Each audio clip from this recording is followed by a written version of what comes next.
Paumanhin, anak. Kung hindi ko kayo magawang mayakap, tumakas lamang kasi ako sa Demos para hanapin ka. Para hanapin kayo ng aking kapatid.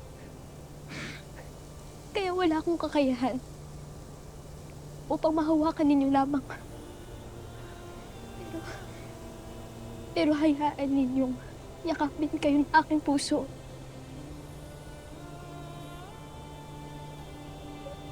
Hindi ko na naiiwan.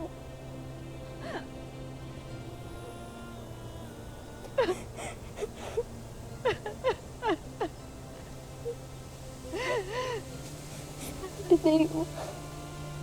Ako na sa'yo. Aking anak.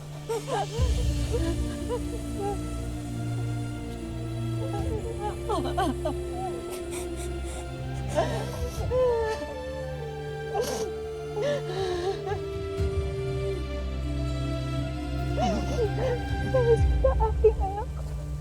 Danaya, aking anak.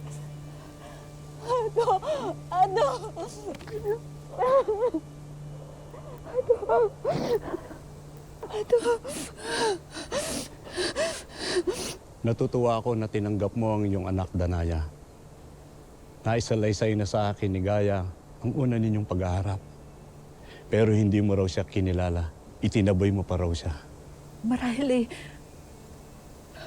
nasa ilalim pa ako ng kapangyarihan ni Metena nung panahon na yun. Ngunit anak, hindi ko kagustuhan yun. Tawarin mo ako, anak, hindi ko kagustuhan yun.